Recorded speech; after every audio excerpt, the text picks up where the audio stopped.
Hey guys, Ryan Dement from Chasing Financial Freedom podcast. Hope you guys are having a great day. Today on the podcast, we have Matt Gerlach, and I think I got that pronunciation right, pretty close. Matt went from debilitating anxiety and depression to earning 100K a month. He overcame limiting beliefs and healed his trauma so he could live a life of emotional and financial abundance. Guys, this is going to be a great conversation because we're all looking for this. And I think Matt could point us in the right direction on how to overcome those things, but better yet, become a better person in life. Matt, welcome to the show. Thank you for having me. Appreciate You're the welcome. warm introduction. Thank you. You're welcome.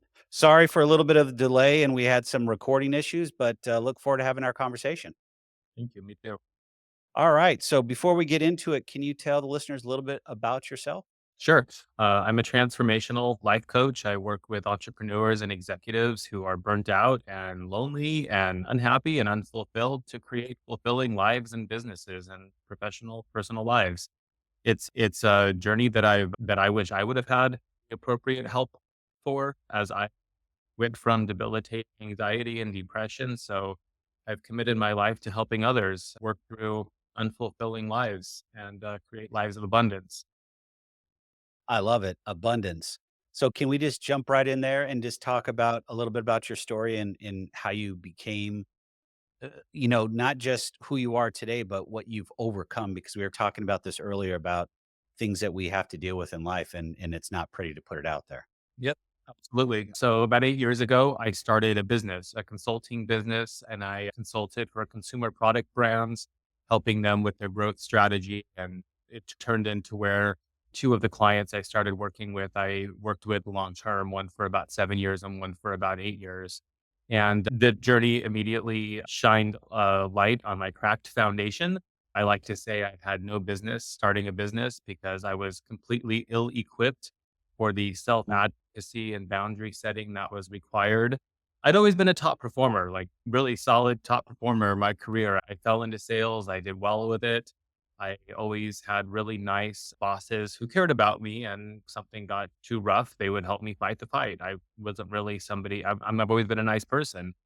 And starting my own business, I had to advocate for myself, and I quickly realized I couldn't do it. I wasn't valuing myself appropriately. Was working 16, 18-hour days on a plane, one, two, three, four times a week, every week, running myself completely ragged, anxious, and that turned into feeling depressed. Got so bad that I ended up feeling suicidal, and that was a little scary to say the least. Mhm. Wound up going to the doctor because something was wrong, and he discovered that I had hypertension. Not a big surprise with all the stress that I was under, and I just kept spiraling until it started turning into panic attacks. I wound up in the hospital 2 times, thinking I was dying of a heart attack, and just it forced me, it kicked me on a healing journey. And I like to say I'm grateful for this because if it wasn't for these wake up calls, I would have just probably ended up skating just north of rock bottom my entire life. Um, Before this, I was definitely an anxious child and an anxious adult. And when I turned 18, 19 years old, I found alcohol and marijuana. Just never got too out of hand, but just numbed what I needed to make it through life.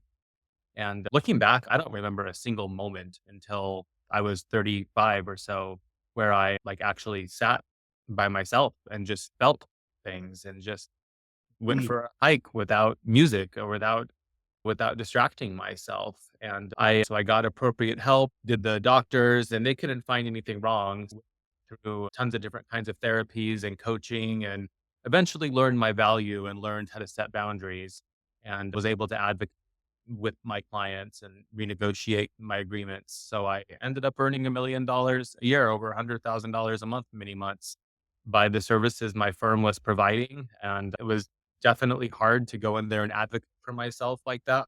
Did it. And yeah, this kept like the therapy and coaching and everything eventually led me to realize the reason that I had been struggling the way I was because I had a traumatic childhood that hadn't been dealt with and had just been swept under the rug. And I ended up hating myself and not really, and I thought that something was wrong with me. Like that's Mhm. how living my whole life until I started to do the work and heal from it. That kind of took me the past several years. I've been on this healing journey. I'd like to say that the healing journey has turned into a personal growth journey. And so earlier this year, I actually parted ways with the two clients I'd been working with. I just no longer found the work fulfilling anymore and have gone into full time coaching and mentorship where I'm helping other entrepreneurs and executives change their lives the way I've changed mine. So I've got to ask, what was the bottom point for you that said, enough is enough and I'm going to change and start getting myself in a better place? One of my friends told me this, and she said, the interesting thing about your journey is that you never really hit rock bottom. There wasn't necessarily one moment that everything changed for you. And I agree with that. And I think that's what I do in the world now is I help people before it gets to that point. There were a few things that definitely forced me to inquire further, ending up in the hospital, and it was a tragic day. David, my partner, and I, we've been together for now 12 years. We were together during this time, and we were living in Manhattan at the time and moved to LA. So the day that we moved to LA was the day I went to the hospital thinking I was dying of Oh, a heart attack. wow. So my first night in my new city, I spent checked into a hospital bed, like upstairs admitted and everything. I was very compliant. I went to the doctors, but I didn't know much about emotional health. Like I laugh about it now. I didn't know that emotional health mattered. I thought that it was no reason to debilitate somebody. So I went to any doctor that you could possibly imagine, any specialist, and nobody could figure out what was going on until finally a neurologist said, this is absolutely anxiety. He was like the rudest guy, but whatever. But you don't come back here. You don't need to be here. Like, don't waste my time. Like, you should be like, you have, like, anxiety. This isn't a brain problem, like, where you need brain surgery, get out of my office.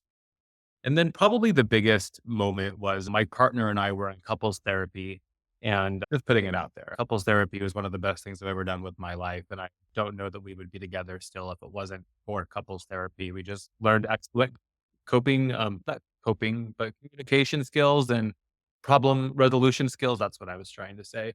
But it was a Friday night, I remember very vividly. We were sitting on the couch in her office, and she was, like, a little bit, more aggressive, like, in a good way. We felt very safe with her and everything, and we had developed quite the rapport. We were going to 2, 3 hours of therapy a week, and then she was like, "Matt, tell David what you need." And I was like, "No, I can't." And she's like, "Tell him what you need." And I was like, "I can't. Matt, tell him what you need." And she kept pushing me, and then I just burst out into tears, and I was surprised by what happened, and I just let my I released what I'd been holding in Mhm. subconsciously and just started, I can't say what I need. I've always been punished for my fears. I said, I've always been punished for my needs, not fears. I've always been punished for my needs. I've experienced horrendous loss in my life for expressing my needs and I'm afraid. And so she's like, first of all, I'm so sorry. Like, I didn't realize that this was hidden. So sorry for pushing you.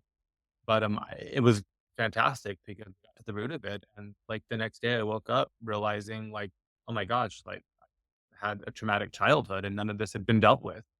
And that was really the invitation that I needed to start really getting to the root of what was going on and start working through it, and self-worth and confidence issues that were holding me back from living a life that was fulfilling. I didn't know we were allowed to enjoy life. I really remember meeting people in college and saying things like, "Hi, I'm Matt. I'm needy," or "I'm difficult to be around." I'd walk up to people and say that to, like, give them an out. That's how low my self-worth was. And So you're on this journey and you're transforming yourself and you're getting yourself into a better place and enjoying life. How do you take that and now apply that to entrepreneurs? Because being an entrepreneur is a very different position in life, in anything, because I spent 25 years in corporate America, and corporate America taught me how to be fat and happy. It never taught me how to fish. It never taught me how to overcome getting knocked down and getting back up every single time because you don't get a chance to stay down. Corporate America, okay, you get kicked, you still get a paycheck, you still get a bonus, you still get stock options, you still get, medical insurance. Mhm. Entrepreneurship is not for the faint of heart, but also if you've got things brewing under the hood, it's tough, even tougher than it is while you're healthy and good between the ears. I think that the problems or the things that were brewing beneath the hood, as you said, were such a gift to me. And it just I got to see I got to let me put those in the right words. My vulnerability, I was gonna die if I didn't start opening up and just getting real about what was going on. And I got to know myself and got to know my strengths. And I've always been a very compassionate, like empathetic person. Like I remember I'm definitely I'm a hypersensitive person. I always thought that was a weakness. And I've learned to embrace those strengths as an entrepreneur. I think that this is like the biggest untapped piece of wisdom, I think, for anybody who's running a business. People are your most valuable assets. And you have a good employee, a great employee, treat them very well. Treat them the way that you want to be treated. It always makes me laugh when I hear somebody who's making hundreds of thousands of dollars a year and they have somebody who's doing most of the work and they're like, oh, they make good money and they make a wage that you or I couldn't even live off of. You need to treat people well and give them what they need. Hey, you're driving into work all the time. It's a long drive. I know that this is probably affecting the way you are with your family. Like you need to treat people with a lot of compassion. And I did that and it really got me the support that I needed from my team, from the people that reported to me. Like I appreciated them immensely and they really respected and appreciated me. But I think you asked something in there, like how I work with entrepreneurs now to Yeah. I'm going to help them. And I think there's a couple of things that I found that most entrepreneurs don't really sit down and ask themselves. And it's what are you really creating? What do you really want? And what I have learned, I'm sure many listeners out there agree, creating any business is hard. Even if it's you think I'm going to do this thing because it's easier, it's not. There's no like getting a good paying full-time job is hard right now. So if you I if you can really hone in, and I help people with this, hone in on what you're really looking to create, that's the easiest way to run a business, to start a business. Do the one that you actually really want to do because it's going to take extra push, it's going to take extra effort. And when you love what you're doing, it's going to be a lot easier. And probably the biggest gift that I have in the world to give other entrepreneurs right now is to help them value themselves appropriately, value the product or service that you are selling. I've seen so many people, so many businesses that it's just a race to the bottom. Someone's not buying and we think, "Oh, let's lower the price." It doesn't matter. If someone like someone like someone who's not going to spend $100 is probably going to walk away at $90 on something too. The problem isn't a price problem. What we really need to do is rather than charge 100, we really need to be charging $200 and finding the people that are going to pay the $200 so you can afford to build a business that you're going to be able to walk away from and get the help that you need from. And it's all about marketing, it's about branding, it's about positioning, and most entrepreneurs don't realize that. They think that they think it's a price game and it's very often not. So I really help people Pe people gain the courage and confidence to sell a product at the price that it should be sold for so they can create the business that will offer them the lifestyle that they desire.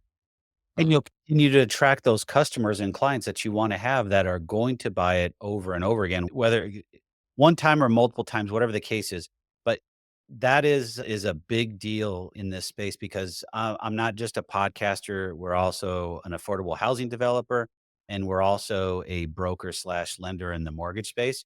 And you want to talk about a race to the bottom, and in both of those spaces is huge. Everybody wants it for practically nothing.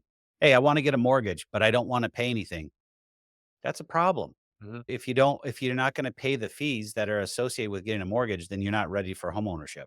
mhm, And you can't there's times where you can't have that conversation with people and just trying to be transparent and upfront and honest with them works very well for me, but for most people in that space, it does not because there's always gonna be somebody that's willing to race to the bottom, like you said, to get that deal done. mhm. Not me. It's not worth my time. I'll spend more time with that person than I will do with somebody that's willing to pay the fees and make sure they're ready to go. It's And tough. do you want referrals from that person? Heck No. no. No. And that's and it all joking aside, when I got into that side of the business a while back, I was taking those, and that was a challenge because those referrals I was spending 60 to 70% of my time on. And I couldn't get them to the finish line just for the simple fact they had several challenges that I felt I could fix, but it wasn't me fixing it. It needed for them to fix.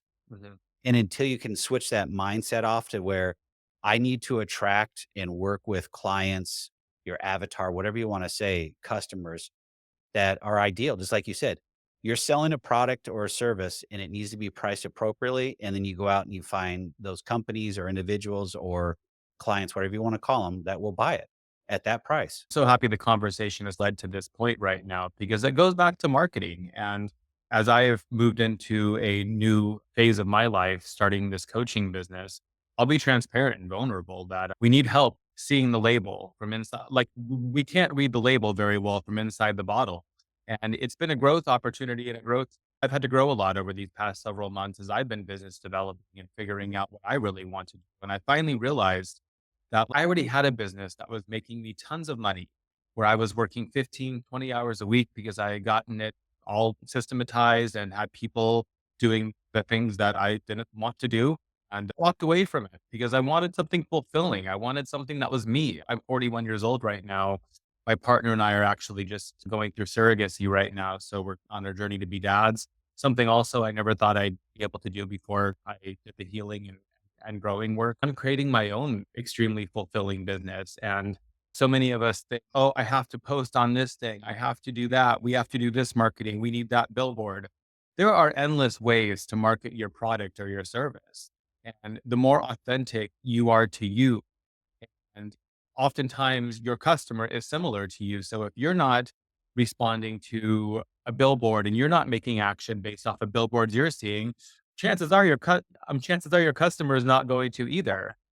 So Yes. what I like learned, and this is like crazy, and I'm so happy to be able to share this with you right now, but it's like I'm realizing like what I enjoy doing. And this, like, I love writing.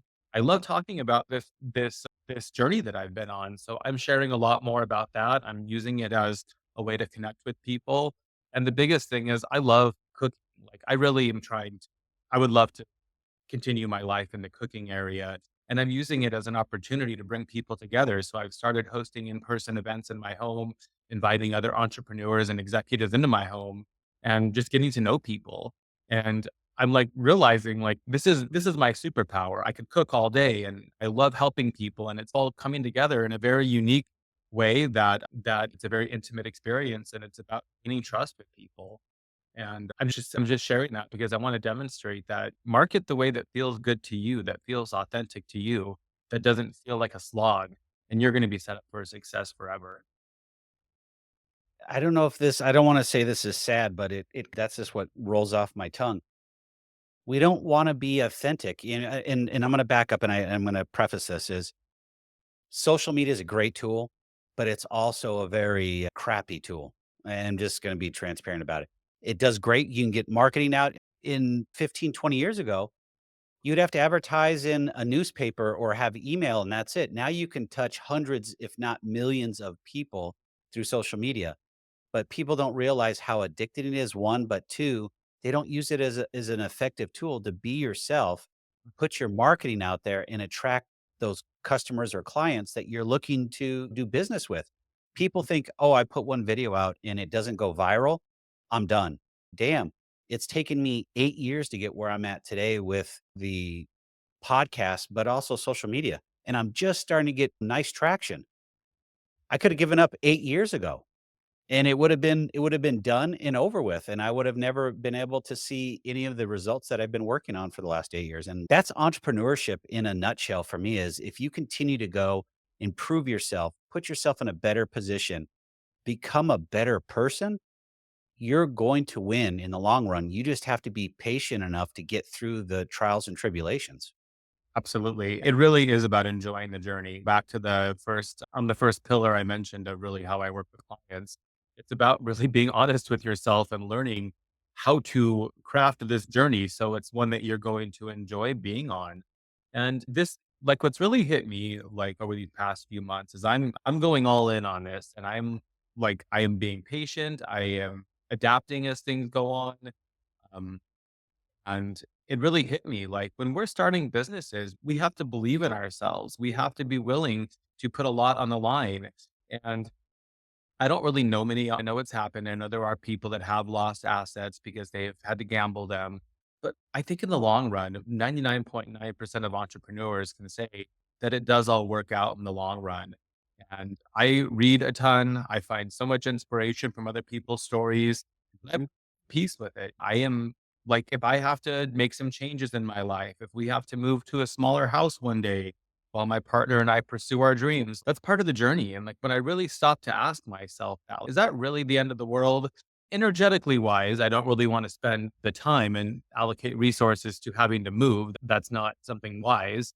And I think I won't have to. We've saved very well for the journey. But I think it's reframing how we look at this. Like we saw our parents retire or our grandparents retire at 55 or 60 years old in many cases and sit on a couch for, 20 years. I know that was my case. And now what I'm coming to terms with and what I've worked with my clients on, it's like we live a lot longer now rather than working so we can retire at 60 years old and not enjoying our lives.